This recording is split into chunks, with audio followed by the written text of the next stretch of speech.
புதிய கல்வி சீர்திருத்தங்களுக்கு ஆசிரியர் சங்கம் கடும் எதிர்ப்பு. தேசப்பந்துவுக்கு எதிராக எடுக்கப்பட உள்ள முக்கிய நடவடிக்கை இடம்பெற உள்ள நாடாளுமன்ற விவாதம். பாரிஸில் அன்ரன் பாலசிங்கத்தின் சிலை ஸ்ரீலங்கா ராணுவ தரப்பு கடும் எதிர்ப்பு. விமான பணிப்பெண்ணுக்கு 6 லட்சம் வழங்கிய நாமல் ராஜபக்ஷ. இலங்கைக்கு கிடைக்க உள்ள $1 பில்லியன். 17 வருடங்களாக தனது தந்தைக்காக காத்திருக்கும் ஆனந்த சுதாகரின் மகளின் உருக்கமான கோரிக்கை.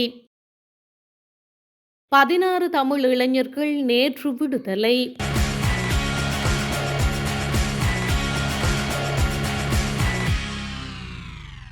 அரசாங்கத்தின் முன்மொழியப்பட்ட கல்வி சீர்திருத்தங்களுக்கு இலங்கை ஆசிரியர் சங்கம் எதிர்ப்பை வெளிப்படுத்தியுள்ளது.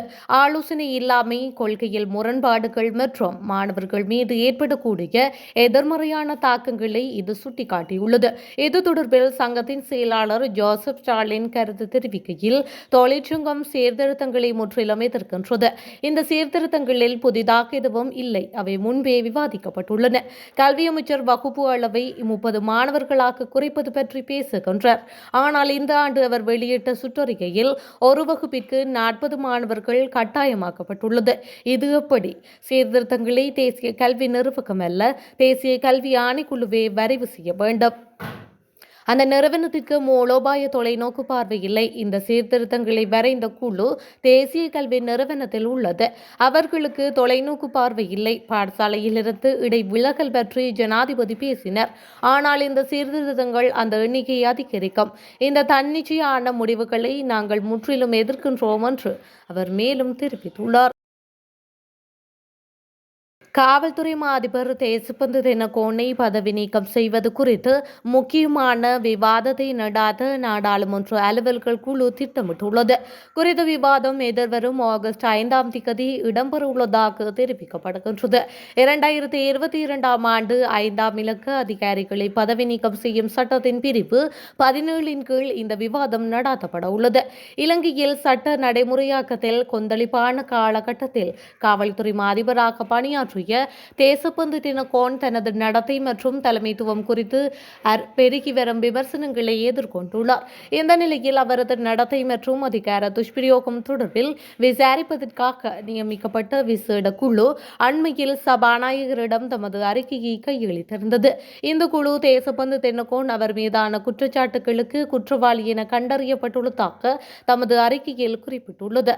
அதற்கமைய குறித்த அறிக்கையின் பரிந்துரைகள் தொடர்பில் நாடாளுமன்ற விவாதம் நடாத்துவதற்கு நடவடிக்கை எடுக்கப்பட்டுள்ளமையும் குறிப்பிடத்தக்கது.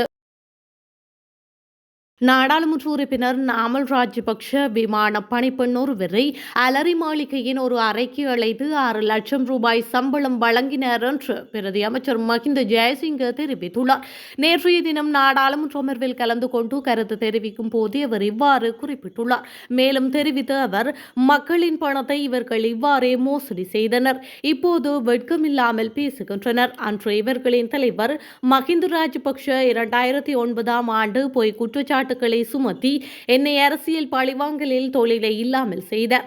ஆனால் வடமத்திய மாகாண ஆளுநர் கருணா ரத்ன தேவுல்கனே என்னை அனைத்து குற்றச்சாட்டுகளில் இருந்தும் விடுவித்தார்.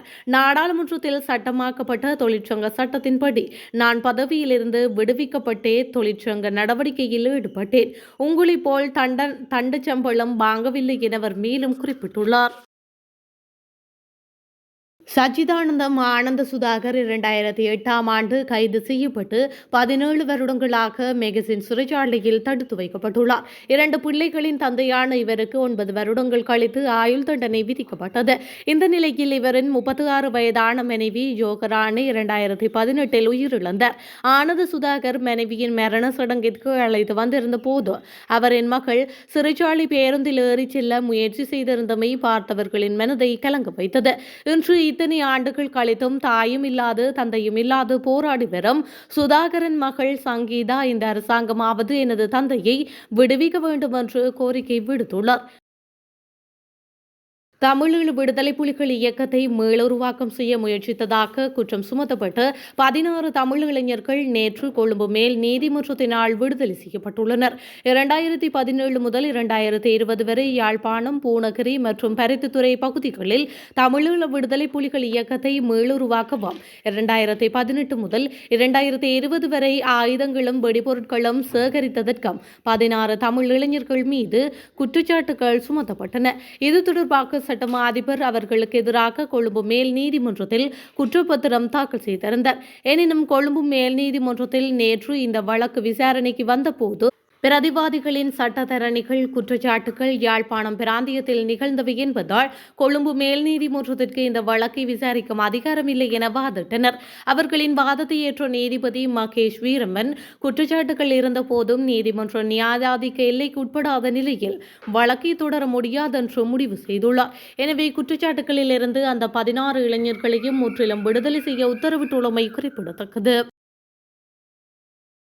எக்ஸ்பிரஸ் பேர்ல் கப்பல் தீ விபத்து காரணமாக அரசல்லாத தரப்புக்கு ஏற்பட்ட பாதிப்புக்காக ஒரு வருடத்தினுள் $1 பில்லியன் அமெரிக்க ஆரம்ப நட்டஈடாக செலுத்துமாறு உயர்நீதிமன்றம் உத்தரவிட்டுள்ளது. இந்த நட்டஈட்டு தொகையை திரைசேரியின் செயலாளருக்கு செலுத்தப்பட வேண்டும் எனவும் கூறப்பட்டுள்ளது. பிரதம நீதியரசர் மொர்து பெர்னாண்டோ, நீதியரசர்களான ஜசந்த கோதாகொட, ஷிரான் குணரத்ன, அச்சல வெங்கம்புலி மற்றும் பிரியந்த பெர்னாண்டோ ஆகிய 5 அடங்கிய நீதியரசர்கள் ஆயம் ஓய்வு பெற்ற நீதியரசர் காமினி அமரசேகர தலைமையில் எக்ஸ்பிரஸ் பேர்ல் நட்டஈடு ஆணைக்குழு ஒன்றையும் ஸ்தாபிக்க உத்தரவிட்டது. அதே நேரம் நகர அபிவிருத்தி மற்றும் கடற் பாதுகாப்பு தொடர்பான முன்னாள் ராஜாங்க அமைச்சர் நாளக்கு கொடகேவா கண்காணிப்பு நடவடிக்கைகளை எடுக்க தவறியுள்ளமை மற்றும் அதனூடாக குடிமக்களின் அடிப்படை உரிமைகள் மீறப்பட்டுள்ளமை தொடர்பில் பொறுப்பு கூற வேண்டும் எனவும் உயர்நீதிமன்றம் உத்தரவிட்டுள்ளது. பிரான்ஸ் தலைநகரில் விடுதலை புலிகளின் அரசியல் ஆலோசகர் ஆண்டன் பாலசிங்கத்தின் சிலையை நிறுவுவதற்கு முன்னாள் ராணுவ அதிகாரி லெப்டினன்ட் ஜெனரல் ஜகத் டயஸ் கடுமையான எதிர்ப்பை வெளியிட்டுள்ளார். ஆண்டன் பாலசிங்கத்தின் சிலையை நிறுவுவதற்கு பிரான்ஸ் தலைநகரில் இடம்பெறும் நடவடிக்கைகள் குறித்து தேசிய மக்கள் சக்தி அரசாங்கம் பிரான்ஸ் அரசாங்கத்துடன் பேச்சுவார்த்தைகளில் ஈடுபட வேண்டும் என அவர் குறிப்பிட்டுள்ளார். புலம்பெயர் தமிழர்களை திருப்திப்படுத்தும் விதத்திலான பிரான்சின் செயற்பாடுகளை இலங்கை கடுமையாக எதிர்க்க வேண்டும் என அவர் வேண்டுகோள் விடுத்துள்ளார். இலங்கையிலும் இந்தியாவிலும் விடுதலை புலிகள் மேற்கொண்ட நடவடிக்கைகளில் இருந்து பாலசிங்கத்தின் நடவடிக்கைகளை பிரித்து பார்க்க முடியாது, மன்னிக்கவும் முடியாது என அவர் தெரிவித்துள்ளார். கனடா இலங்கையில் இனப்படுகொலை இடம்பெற்றது என தெரிவித்து 2 முன்னாள் ஜனாதிபதிகளுக்கு பயண தடையை விதித்துள்ளதுடன் பின்னணியிலேயே ஆண்டன் பாலசிங்கத்திற்கு பிரான்சின் சிலையை நிறுவும் நடவடிக்கைகளை பார்க்க வேண்டும் என ஜகத் டயஸ் கூறியுள்ளார். சரியான நிலைப்பாட்டை முன்வைப்பதற்கான ஒருங்கிணைந்த உத்தியில்லாத நிலையில் வெளிநாட்டு அரசியல் கட்சிகளின் ஆதரவுடன் தமிழ் புலம்பெயர்ந்தோர் தங்கள் பிரிவினைவாத திட்டத்தை சிறந்த முறையில் முன்னெடுத்து வருவதாகவும் அவர் தெரிவித்துள்ளார். அத்தோடு இந்த சவாலை எதிர்கொள்வதில் எங்கள் நாடாளுமன்றம் முற்றிலும் அலட்சியமாக உள்ளது என்றும் இலங்கைக்கு எதிரான திட்டங்களை எதிர்கொள்ளும் தனது கட்டுப்பாட்டினை அலட்சியம் செய்கின்றது என்றும் ராணுவ அதிகாரி குற்றம் சாட்டியுள்ளார். அவர்கள் விடுதலை புலிகளை பரிசுத்தமானவர்களாக பகலிரவாக செயல்படுகின்றனர் எனவும் நிகழ்வுகளில் விடுதலை புலிகளின் கொடிகளை ஏற்றுவதும் அவர்களின் சிலைகளை நிறுவுவதும் இந்த மூலோபாயத்தின் ஒரு பகுதி என ஜகத் டயஸ் குறிப்பிட்டுள்ளார்.